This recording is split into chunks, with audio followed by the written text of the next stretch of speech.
it's me, Kai, man, and today we're talking the 12 houses on Lifestrology. Now, I've had a few people reach out to me and say, hey, what is this house business? What do the houses mean? Can you really do a video about that and kind of tell us a little bit more about the houses? Most definitely I can do that. So today we are talking about the 12 houses.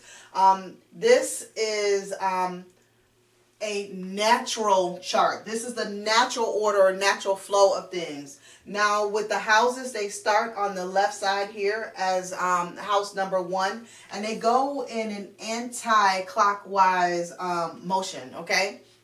So with the particular houses, for the last 12 weeks, we've been talking about a sign. We've talking about the planets that rule that sign and the house that sign sits in. So here's how the actual chart looks.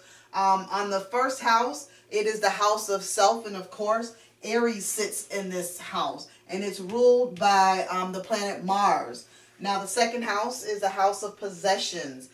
Taurus sits in this house, and it's ruled by the planet Venus. The third house is the house of communications and short journeys.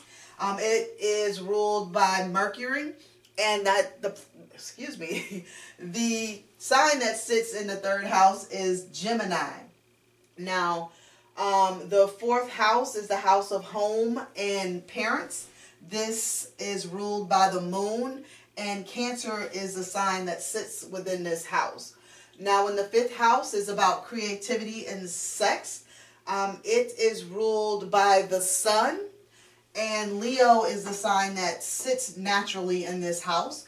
The sixth house is about work, service to others, health, and wealth. And it is ruled by Mercury, and Virgo is the sign that sits within this house.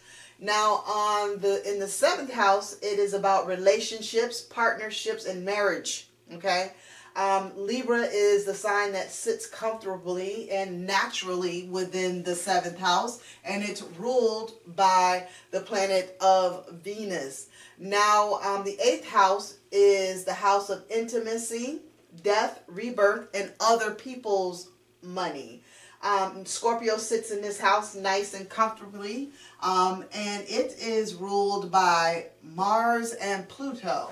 Now, the ninth house is the house of mental exploration and long journeys. Sagittarius is the sign that sits in this house, and it is ruled by Jupiter.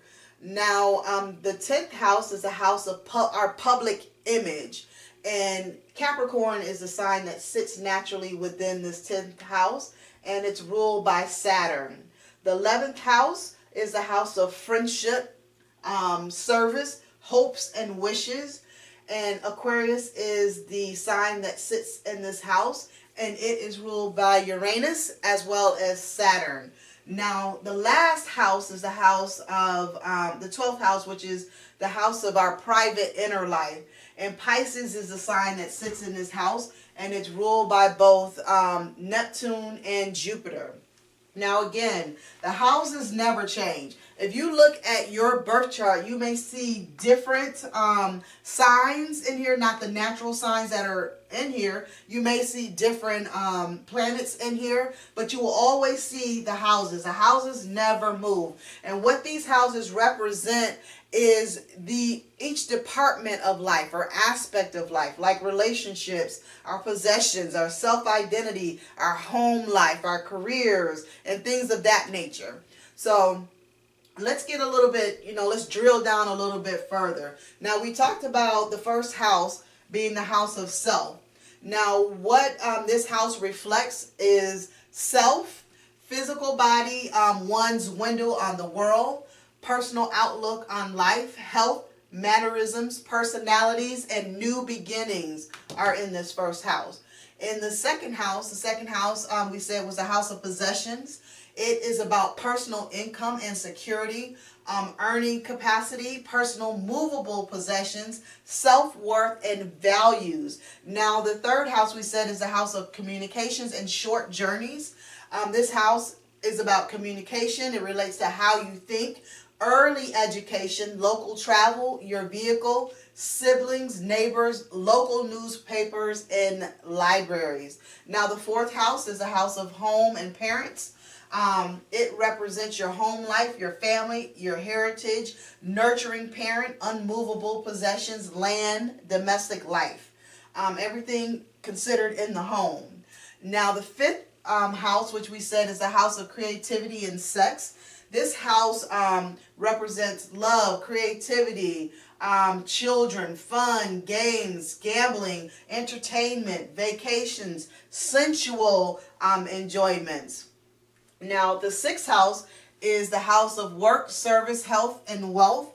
And in this particular house, it reflects your work, employees, health and healers, hygiene, medical professions, police, military, service industry, the service industry, and small pets. Now, you'll notice that I have the first six on this side and then the second six on the next side. And that's because they're opposites of each other. They reflect the same thing, but either personally or outwardly, or universally, or community.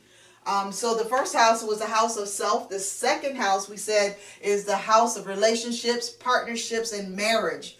In this house, it reflects relationships, our one-on-one relationships, our public life and social interactions, our marriage, common law unions, partnerships, and contracts. Now, the eighth house is the house of intimacy, death, rebirth, and other people's money. The second house was about personal income, personal earning capacity. The eighth house is about other people's money. So it reflects or represents power, sex, money, major transformations, birth, death, inheritance, joint possessions and monies, partners' money, banks, lotteries, and insurance. The ninth house is the house of mental exploration and long journeys. This house, again, long journeys. Over here in the third house, it talked about short journeys. It talked about things in your vehicle. Now, you can't drive your vehicle to Italy or foreign places or anything like that. So this is locally. The ninth house is about long journeys. So it represents philosophy, religion, metaphysics, higher education, where over here in the third house, it was about early education. So again, the ninth house represents higher education, knowledge, publishing, foreign countries, long journeys, the law, and the courts. The 10th house, which is a house of our public image. This house, remember, the fourth house was about our home and our family.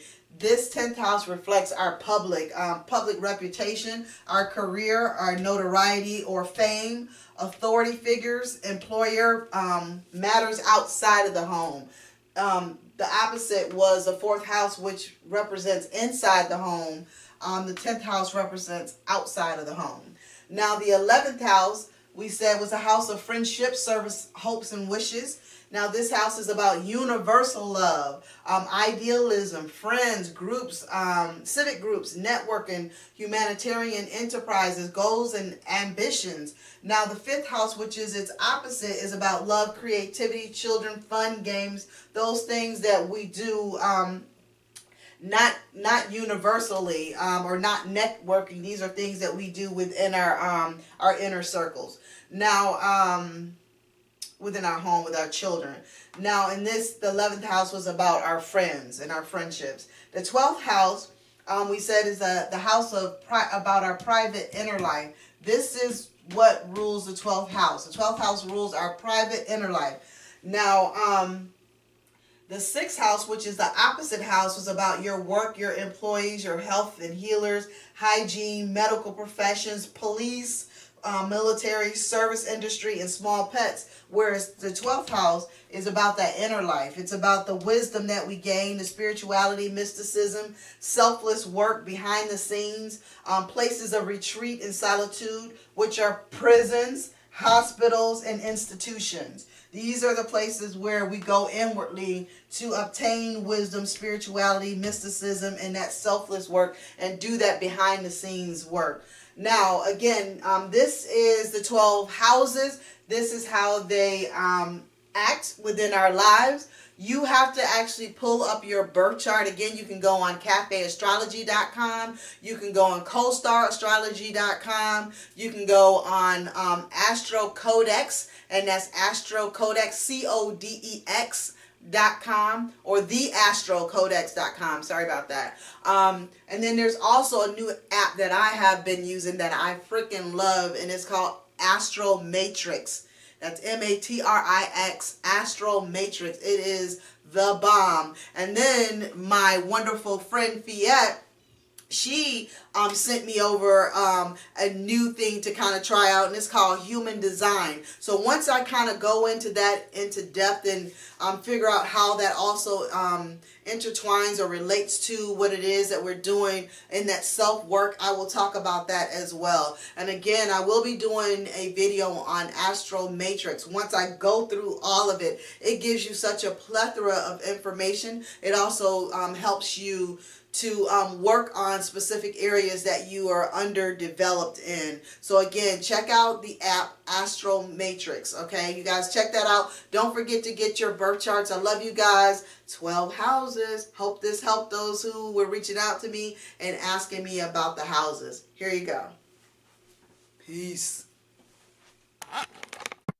I want you to show me how to get to know someone like you, someone like you.